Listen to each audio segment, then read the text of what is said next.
to allow true generics. They compared them during these lobbying sessions to fine wines. Each batch supposedly depended upon its unique grapes, the tannin content of its soils, the terrain, the humidity, the genius and personal touches of wizardry to achieve the unique aromatic and flavor complexity of its terroir. It was all clever marketing. None of it was based on science. Then to block pharmacists and doctors from switching patients to lower-cost options, the lobby invented a fake distinction between biosimilars and interchangeable biosimilars. The result has been sky-high costs, endless red tape, and a biosimilar market that still lags far behind Europe's. It can cost hundreds of millions to us, the federal taxpayer, just to bring one biosimilar to American patients. That changes today. Under President Trump's leadership, we are ending this unscientific and corrupt system. We're cutting through the barriers that protect monopolies and opening the gates to affordable, life-saving medicine for the American people. One of the biggest drivers of these crushing costs is the price of prescription drugs, of course, and especially biologic drugs. These are complex medicines made, as I said, from living cells that treat cancer, autoimmune diseases, and rare disorders that affect millions of Americans. Biologics make up only 5% of our prescription, but they account for more than half of our drug spending. Between 2013 and 2021, our spending on biologics more than doubled, from $100 billion to $260 billion. By 2024, it reached $407 billion. Some biologics cost patients up to $500,000 a year or even more. That's not a healthcare system, it's a hostage crisis. Why are these drugs so expensive? Because for too long, government bureaucracy and regulatory barriers have protected monopolies and stifled competition. The FDA's outdated and burdensome approval process has slowed down the entry of biosimilars, the lower cost, equally safe alternatives to brand name biologics. And even when biosimilars do get approved, current laws often prevent pharmacists or patients from substituting them for the patients who would benefit from a more affordable option. That all ends today. Today, the FDA is taking bold, decisive action to break down these barriers and open the markets for real competition. The agency will release new draft guidance for companies developing biosimilars, guidance that reflects modern science and common sense. Under this new framework, companies may not always need to conduct large, expensive human trials when advanced testing can already prove that biosimilars work just as effectively and just as safely as the original drug. The FDA will also consolidate several outdated guidance documents into one streamlined rulebook. We're cutting unnecessary red tape, reducing uncertainty, and making it easier for innovators to bring the safe, affordable biosimilars to the market. These changes will also help ensure that more biosimilars are considered interchangeable, allowing pharmacists to substitute them just like they do with traditional generic drugs. The result will be more competition, lower prices, and faster access to life-saving medicines. And we know this approach works. Since 2015, biosimilars have already saved Americans over $56 billion, $20 billion in 2024 alone. On average, biosimilars cost 50% less than their brand name counterparts, and their entry into the market drives down brand name prices by another 25%. That's real relief for patients, families, and for the American taxpayer. But America still lags far behind Europe and other nations. In Europe, for example, regulators have approved more than twice as many biosimilars as the United States, and patients there are paying far less for many of these treatments. These reforms reflect President Trump's directive to restore competition, to empower patients and lower drug costs for every American. This is a victory for patients, for innovation, and for common sense. We're replacing bureaucracy with science. We're replacing monopolies with competition. And we're replacing despair with hope. Every American, regardless of income or zip code, deserves access to affordable, effective, and safe medicine. The actions we're taking today move us closer to that goal and advance our mission to make America healthy again.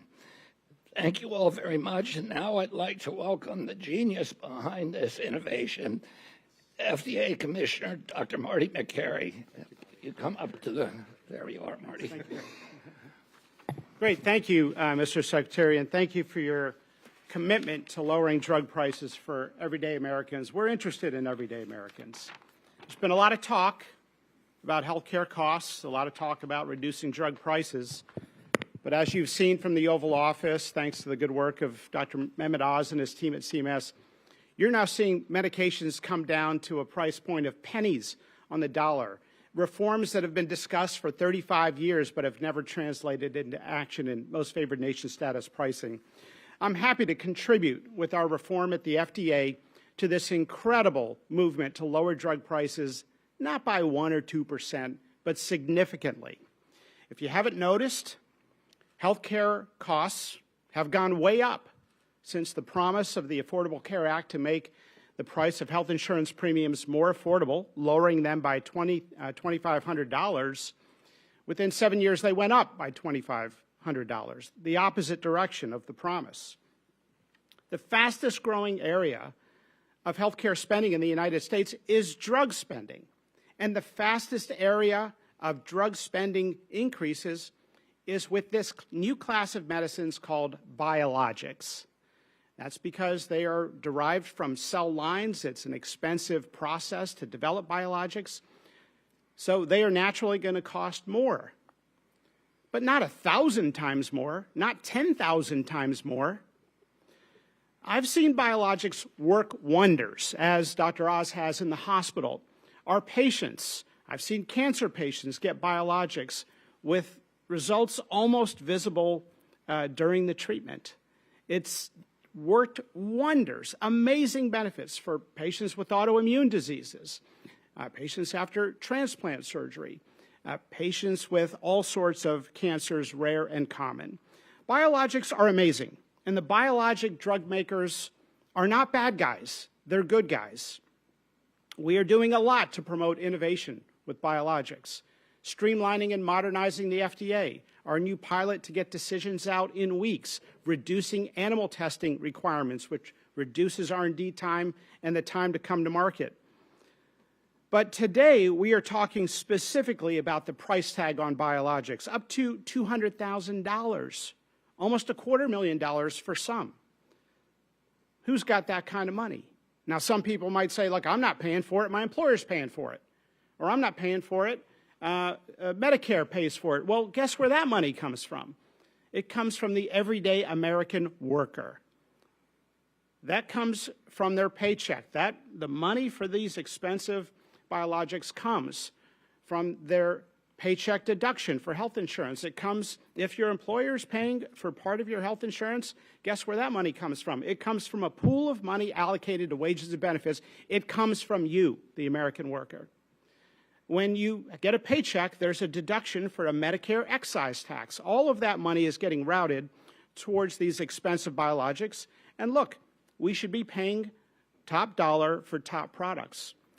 But this administration is interested in the 80% of Americans that live paycheck to paycheck. This administration has not forgotten, as we have in the academic ivory towers, at the panels on conferences, in the hollowed chambers of healthcare experts discussing healthcare reform, we have not forgotten that 50% of Americans have less than $500 of cash on hand.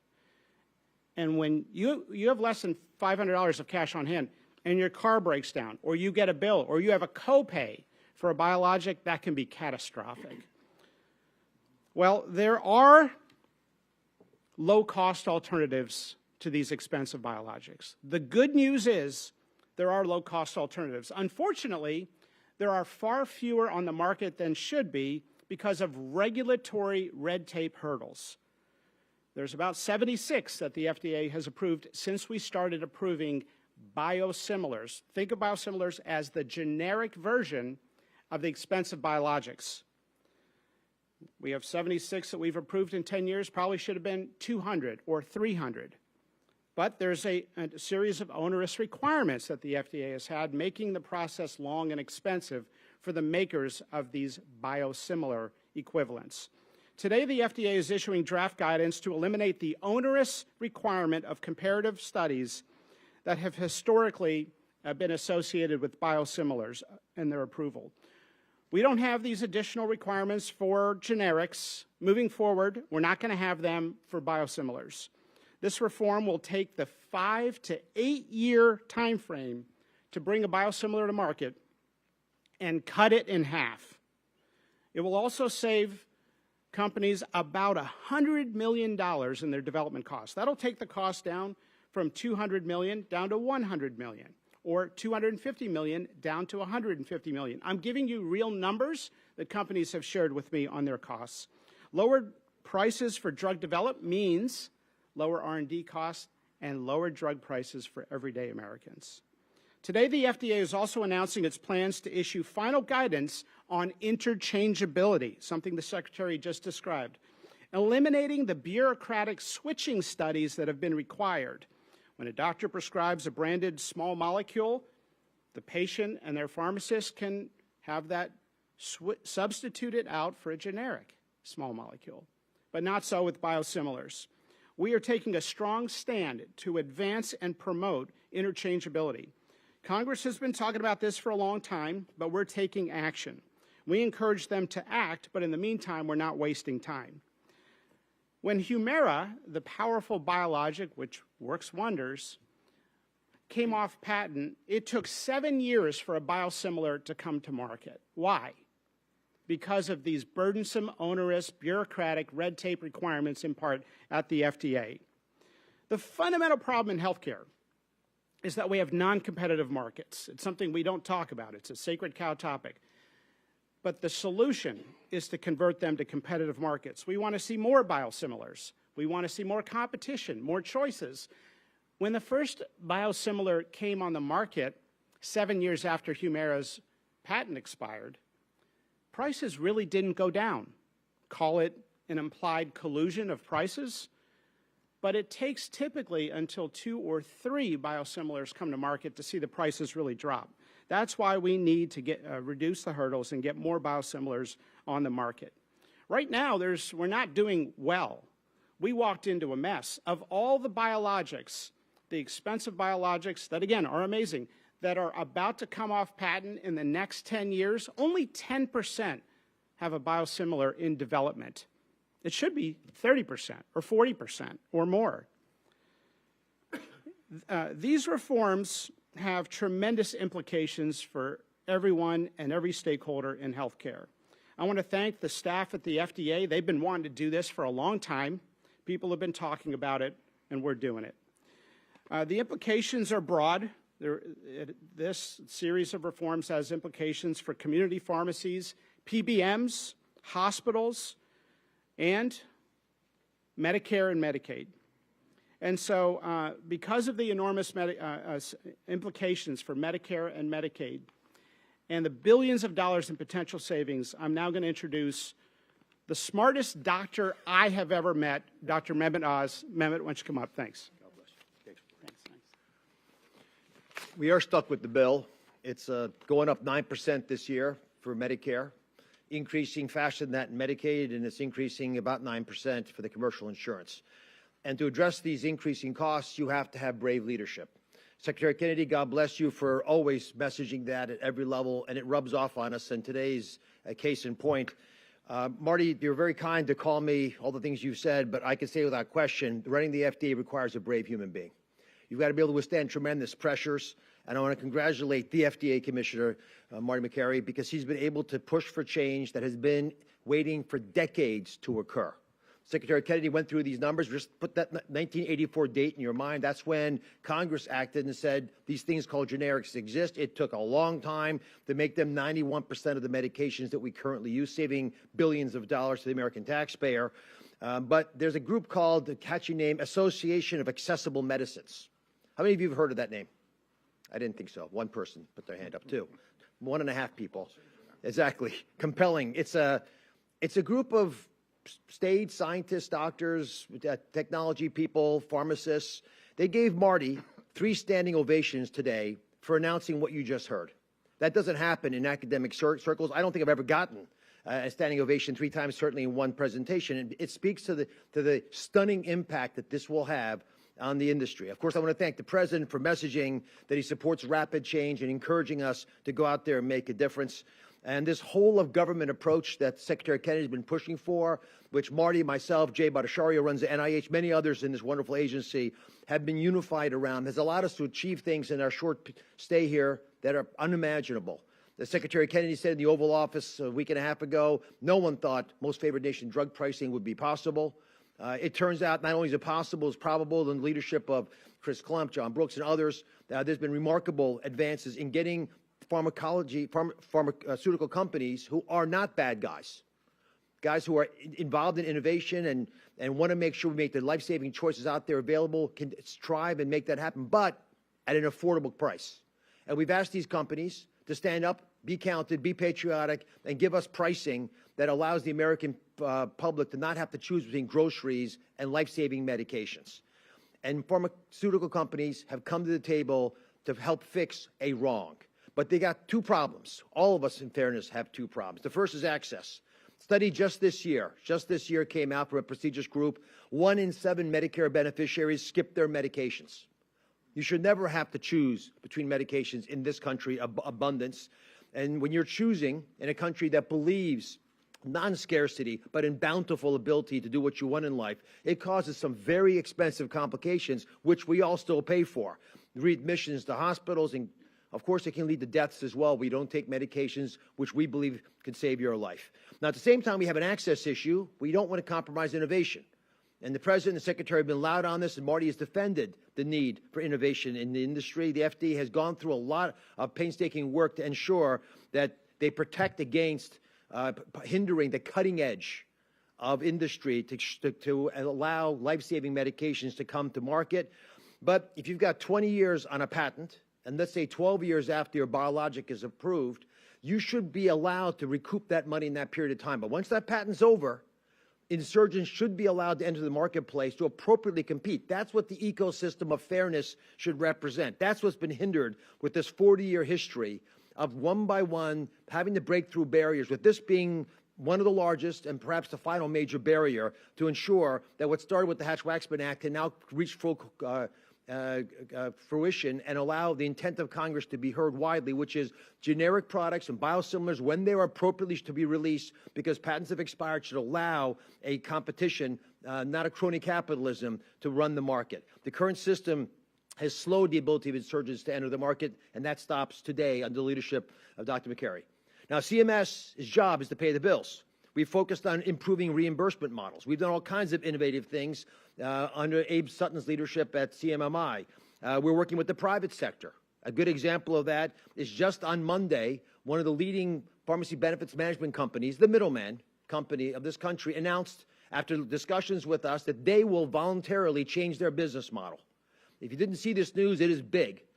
As the Secretary Kennedy tweeted out on it, this is allowing this industry to transform itself from a rebate-based system where you hide the ball to one of ultimate transparency, where everyone's going to see, including employers, who will no longer be able to hide behind PBMs as they sometimes allow extra funds to be channeled back to them through the rebate system. Now everyone's going to know what the numbers are, and to make sure that's true, Trump RX is going to publish the numbers of all the medications and their pricing, including the generics and biosimilar competitors, so individuals can make the right choice for them and will have options. The power to convene of this agency has been shown in other areas as well. I won't go through the entire list, but it has been remarkably effective. But it doesn't work unless we have the brave actions of the FDA under the commissioner's leadership to go out there and put real drugs in the hands of real doctors taking care of real patients.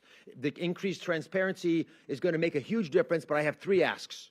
And I ask this on behalf of CMS, but I think it applies to the entire agency. First, I'm asking patients right now to push for the medications you think make sense for you, using the interchangeability options that the commissioner is offering today. You have the ability to ask, why can't I get a cheaper biosimilar medication if it's just as good as the biologic that I've been paying a lot of money for or my insurance company's been paying for? Second big ask, I'm asking insurance plans, to consider thoughtful design changes to allow low-cost biosimilars to be more accessible to their patients. There have been historically reasons, including the rebate model, why that hasn't been allowed or endorsed or supported. We don't want money paid on the side to determine whether a plan is made available to the employees of a company. We're not going to allow it in Medicare anymore. And the third big ask is to governors. If you can hear my voice now, please listen carefully. Medicaid money spent on these biosimilars will dramatically reduce the cost that states have to shoulder for Medicaid. That allows Medicaid to exist healthfully with access to all the medications that can be life-saving and life-changing, at the same time not crowd out education and other social services. Take advantage of the work done in Washington to allow your state capital to push for the bountiful access to Medicaid-funded drugs at the right price. God bless you all.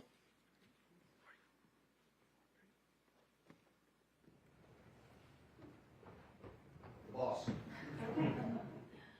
All right, we'll take questions from the press. Please keep your questions to what we're here talking about today. And also, if you can give your outlet, first name and last name. Go ahead. Zach Brennan with Endpoints News. And there's a microphone. Oh, thank you. Zach Brennan with Endpoints News. So you offered the example of Humira, where we now see 10 biosimilar competitors, some priced at more than 80% off, and yet AbbVie still controls the vast majority of the market. What are you going to do for specific cases like that, where we see an influx of biosimilars, and yet they're still not gaining traction on the market? And then on interchangeability, can you say anything? I know the FDA has already approved biosimilars and as interchangeable without running the switching studies. What is new that's coming out today? Yeah, first of all, there have been waivers of those switching studies that have been granted by the FDA. Now we're going to issue clear final guidance that those are not required. The uncertainty makes it difficult for drug developers. As you know, Zach, with capital markets, they want predictability. And so knowing that now they can invest in a biosimilars development and have a time frame of coming to market from being at the drawing board to actually coming to market of now 2.5 to 5 years instead of 5 to 8 years. And we think we can also shave off some of the time that it takes for the FDA to approve biosimilars. We've identified ways that we can streamline that process as we are with other drugs. So you're correct in that some of those waivers have been issued, so we are going to make it very clear now and offer clear guidance. With Humira, the Humira example that you described, let's be honest about what's going on sometimes.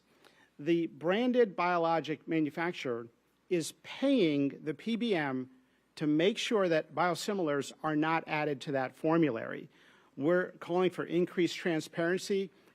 You can see we talk every day. We talk all the time. This is a top priority for Dr. Oz to increase transparency and to make biosimilars a priority. And so he's asking many of the stakeholder groups that he has access to take a look at biosimilars. That includes Medicare Advantage plans, it includes Medicaid plans, it includes Medicare Part B and D. Biosimilars are in both parts. So I think we're not going to sugarcoat things. We're going to be very honest about what we see in the marketplace, and I think you're identifying something that we need to call out. Now, you can come up with protectionist strategies that try to regulate bad behavior. We can do that. We can talk about the merits of that. Or we can create more intense competition and let the market forces do some of that. So when Humira had its biosimilar come out 7 years later, it should be about 2 years. Or if the biosimilar starts in development earlier, like it does in Europe, maybe 1 year or half a year. But when you have that gap, it allows a longer period of no competition. So we want to see more competition, and we want to see more innovation both.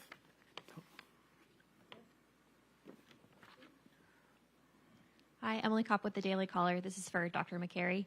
You said that FDA wanted to do this before now. Why didn't it happen? What forces were at play there? And to follow up on Zach's question, my recollection of the Trump RX executive order is that it proposed FTC action, perhaps, if they didn't come to the table. Some of the protectionist strategies you're talking about, could that see FTC action also? Okay, thanks. Well, first of all, at the FDA, there are great ideas that just have not gotten daylight. Take, for example, our work on removing the 9 petroleum-based food dyes from the U.S. food supply. They've been talking about that for 35 years. They had a citizens petition, and 2 business days before this new administration, they took action on one of them. Well, within weeks, we took action on all 9. So there are great ideas that just have not gotten daylight at the FDA, and this is one of them. People have seen the mired bureaucracy that has stalled biosimilars. And so, we spend a lot of time listening to people on the front lines, asking them, what big ideas do you have and what we can do that's meaningful, that has an impact? And so we've announced a ton of these reforms, reducing animal testing requirements. I'm talking about that for 20 years. Now we've got good computational modeling, and we have our roadmap public, and we're going to make another announcement on animal testing requirement elimination probably next week. On the Trump RX is genius because you can bypass healthcare's middlemen. If you like healthcare's middlemen marking up the price of drugs and taking kickbacks from the manufacturers, use the current system. But if you want another option to shop for a price, to see if that price is better, that's what Trump RX is for. It allows direct purchasing.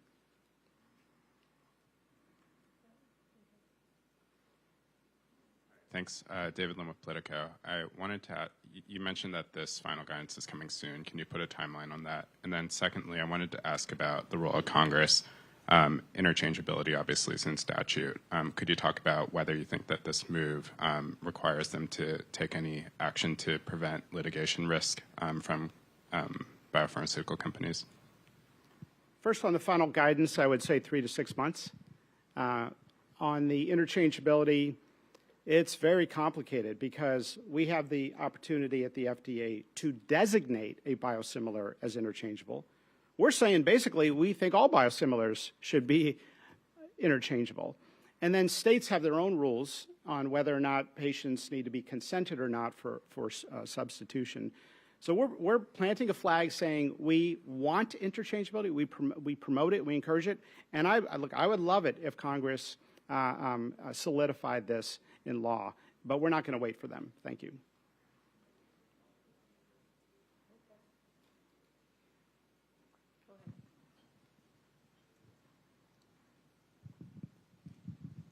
Hi, Paige Cunningham, Washington Post. This question is for Secretary Kennedy. The president has called for breaking up the MMR vaccine into 3 separate shots.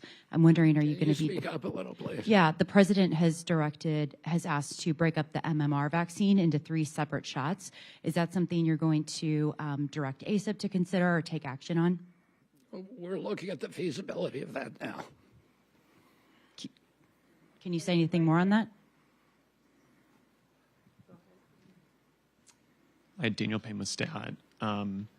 You're saying here that Daniel Payne with STAT. You're saying here that you want to reduce the evidence that's required to get biosimilars in the market, but the administration has argued again and again that there isn't enough evidence for vaccines which are biosimilars. Can you help me understand why more evidence is needed for some things and other things you want less evidence?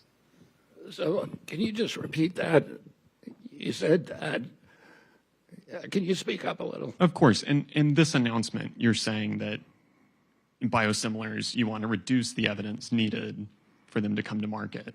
But previously, the administration has said that vaccines and other biosimilars, there's not enough evidence for them to be on the market in the first place. You suggest that you need more evidence. Can you help explain the differential there? Well, with the long chain molecules like biosimilars. The brand drug has been thoroughly tested. It's been safety tested, it's been efficacy tested, it's been proven. What we're saying now, and we're going to implement the same procedure that is used for small molecule drugs, which is if the active ingredient works, if it's been proven safe, if it's been proven efficacious, then you ought to be able to get on the market right away, the same as small molecule. With vaccines, the issue is very different because none of the vaccines currently recommended for children, with one exception, the COVID vaccine, has ever been tested in pre-licensing trials for safety in a randomized placebo-controlled trial. So the starting point is very, very different with vaccines than it is for biologics.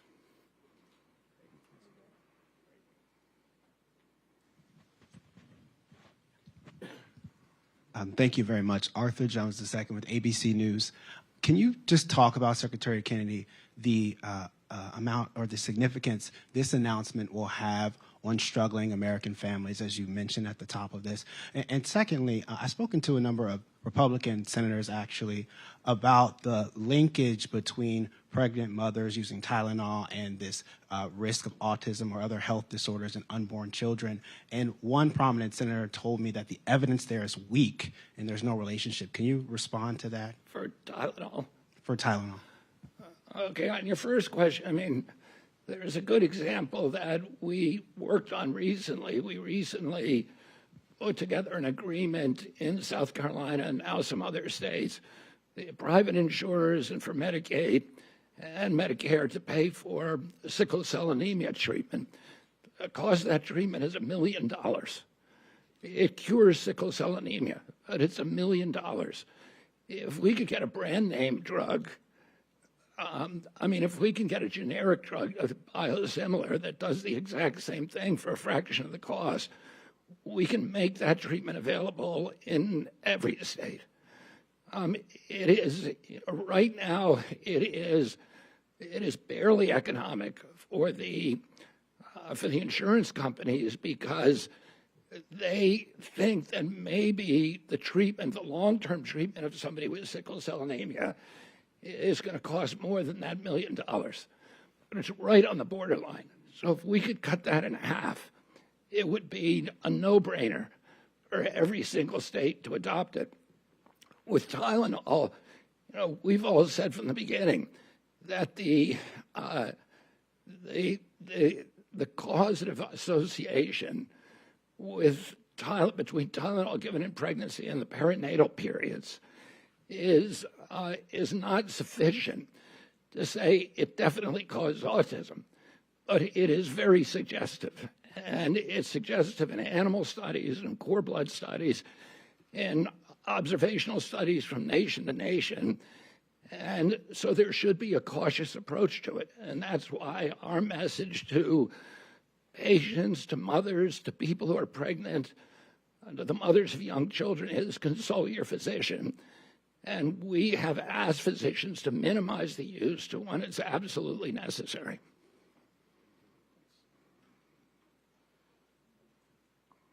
Hi, Jacob Arden-Schwartz with Scripps News. Thanks for doing this. You mentioned at the top that you want medications to be affordable, effective, and safe for Americans. We're speaking today on the day that window shopping began in the Affordable Care Act program on those marketplaces, and that shows that unless those tax credits are extended, those subsidies, the average plan will increase for Americans by somewhere around 115%. Do you believe that Congress should extend those subsidies so that most Americans do not receive significant increases in their premiums? Where'd you get that 115% number from? Kaiser Family Foundation. They retracted that. That data was run inappropriately. They changed the messaging on it. Go back and look at the website. Here's the truth. The window shopping is already revealing that the average American is going to pay who's on the ACA between 100 and 400% of poverty level is going to pay $50 total next year. It's going to be $13 more than this year. So there can be a lot of hair pulling and scratching and mudslinging, but the fundamental reality for most Americans is that although it is an increase in spend, That's not the big issue. The big issue is the fundamental flaws within the ACA as they were created 15 years ago. We want government reopened so that we have people working, running the numbers, trying to help experts, actuarials, insurance company experts, to try to figure out more holistic ways of dealing with the bigger challenges that we face in America with increasing costs, which I don't think the enhanced premium tax subsidies, which were created for COVID, designed for COVID, they were in short term initially for a very, just a year, then extended until this year just to get through COVID. And I think we all agree that COVID has passed. So therefore, COVID era subsidies should also pass. Can I just follow up on that? So this is from the CMS release that went out this morning announcing window shopping. You noted that in 2026, nearly 60% of eligible re-enrollees will have a plan, but in their chosen category at or below 50% after those tax credits. That's down from 83% in 2025. So that's a pretty significant number of Americans who will not be at that $50 a month range. Are you concerned about those Americans being able to afford their premium payments? I'm always concerned about Americans being able to afford payments. The question then becomes, what's the best way to fix the problem? The ACA promised many things that just were not delivered on. And I don't know why $50 is the magic number. I picked that, by the way, because that's historically the number that's been thrown out there. Half the people on the ACA today, listen carefully, filed no claims last year. None. Zero. So I have to ask myself, you should be as well, if I had insurance, why would I never use it? The concern that has been raised is that a large number of the 12 million people who never used their insurance last year may not legitimately have the insurance, know they have the insurance, want to have the insurance. So we have many bigger problems. And to fix the issues, we have to have Congress and this agency, CMS, but the entire HHS staff back at work. You can't do that if we're furloughed because of, I think, partisan bickering in Congress.